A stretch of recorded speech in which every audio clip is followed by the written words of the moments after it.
Question 5 देखिए आप। The altitude of a right triangle is 7 centimetre less than its base. If the hypotenuse is 13 centimetre, find the other two sides.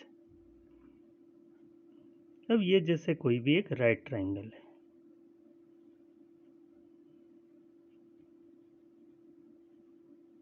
ठीक है। अब यहाँ हमें given है the altitude of a right triangle is 7 centimetre less than its base.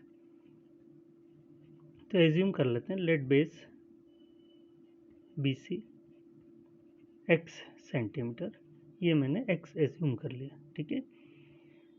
The altitude of a right triangle is 7 centimetre less than its base. तो base x है, तो altitude हो जाएगा, जिसे हमने ए बी से रिप्रेजेंट किया है, वो हो जाएगा एक्स माइनस 7 सेंटीमीटर, ठीक है।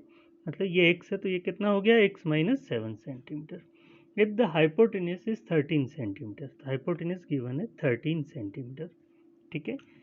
अब हमें अदर टू साइड्स फाइंड करनी है, ठीक है। तो अब ये एक राइट ट्राइंगल है, in triangle A B C angle B equals to 90। तो ये हाइपोटेन्यूज हो गया, परपेंडिकुलर और बेस हो गया। तो perpendicular square plus base square equals to hypotenuse square. A B means x minus 7 whole square, B C means x, तो x square लिख लिया, ए सी मीन्स 13 13 स्क्वायर लिख लिया। अब इसे सॉल्व कर लेते हैं। अब A minus B whole square, तो A square 2ab B square X square. अब इसको इधर ट्रांसफर कर लेंगे तो ये 169 हो जाएगा। 13 स्क्वायर 169 होता है, प्लस है ट्रांसफर किया तो माइनस हो जाएगा, इक्वल्स टू 0। अब इन दोनों को ऐड कर लिया तो ये 2x स्क्वायर हो गया, इन दोनों को मल्टीप्लाई किया तो 14x हो गया। अब 169, ठीक है, और 7 स्क्वायर क्या होता है 49। अब इन दोनों को सब्ट्रैक्ट किया तो कितना आ गया 120। तो यहाँ लिख लिया -120 इक्वल्स टू 0। अब हम कॉमन ले लेते हैं, तो 2 कॉमन ले लिया तो x square minus 7x minus 60 equals to 0। अब 2 0 होगा नहीं, ठीक है, तो यही 0 होगा। X square minus 7x minus 60 equals to 0। अब मिडिल टर्म स्प्लिटिंग से फैक्टर कर लेते हैं, तो कोफिशिएंट ऑफ एक्स स्क्वायर 1 और कांस्टेंट टर्म क्या है -60, दोनों का मल्टीप्लाई किया तो -60 आ गया। अब हमें क्या करना है, -7 को 2 पार्ट्स में स्प्लिट करना है। इस तरह से स्प्लिट करना है कि उनका मल्टीप्लाई करने पर -16 हो जाए।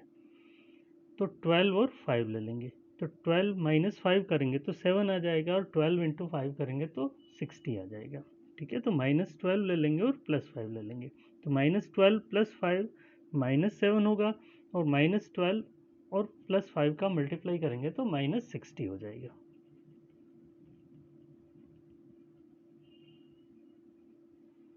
अब पेयर बना के कॉमन ले लेते हैं, इन दोनों से x कॉमन, x माइनस 12 आ गया, इन दोनों से 5 कॉमन, x माइनस 12 हो गया, इक्वल्स टू 0। अब x माइनस 12 कॉमन क्या आ जाएगा, x plus 5 equals to 0। x minus 12 equals to 0, और एक बार x प्लस 5 को 0 के इक्वल पुट किया तो x हो गया 12 और ये x हो गया -5। तो x की वैल्यू -5 नहीं लेंगे, क्यों नहीं लेंगे, क्योंकि ट्राइंगल है तो ट्राइंगल का साइड्स नेगेटिव नहीं होता है, तो इसलिए ये वैल्यू नहीं लेंगे। तो x की वैल्यू क्या होगी 12, ठीक है। तो अब हम साइड्स फाइंड कर लेते हैं। ए बी क्या है, एल्टीट्यूड एज्यूम किया था, तो एल्टीट्यूड कितना है x माइनस 7, तो 12 माइनस 7 5 सेंटीमीटर, ठीक है। और बी सी क्या एज्यूम किया था, बेस x एज्यूम किया था, तो x का वैल्यू कितना है 12 सेंटीमीटर। तो ये टू साइड्स हो गई, ठीक है। क्वेश्चन 6 देखिए आप, exercise 4.2। A cottage industry produces a certain number of pottery articles in a day. It was observed on a particular day that the cost of production of each article in rupees was 3 more than twice the number of articles produced on that day. If the total cost of production on that day was rupees 90, find the number of articles produced and the cost of each article. ठीक है, तो इसमें assume कर लेते हैं, let number of articles be x, then cost of each articles cost of each article be. अब यहाँ क्या गिवन है देखिए आप, 3 more than twice the number of articles produced on that day. अब देखिए आप, नंबर ऑफ आर्टिकल्स कितना है एक्स, तो इसका ट्वाइस कर लीजिए आप 2x, उसमें 3 ऐड कर लीजिए, तो ये क्या हो गया 3 more than twice the number of article produced on that day. एक बार और देख लीजिए, जो नंबर ऑफ आर्टिकल्स है वो x है, तो उसका ट्वाइस कर लिया तो 2x हो गया। अब इसमें 3 ऐड कर लिया, तो ये जो फिगर हो गया 3 more than twice the number of article produced on that day हो गया।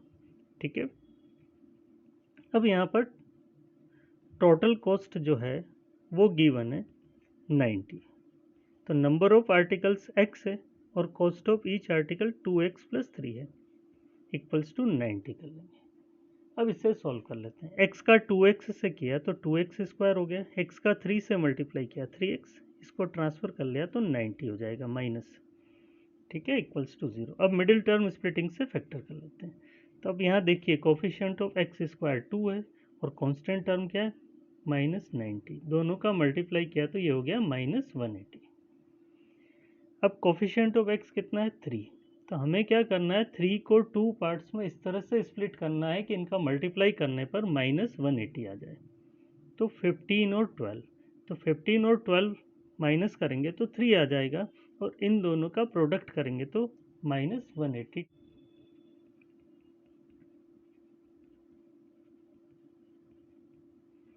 अब पेयर बना के कॉमन ले लेते हैं, दोनों से x कॉमन, ये हो गया 2x प्लस 15, इन दोनों से 6 common, 2x minus minus plus 15 equals to 0, 2x plus 15 common, क्या आ गया x माइनस 6 इक्वल्स टू 0।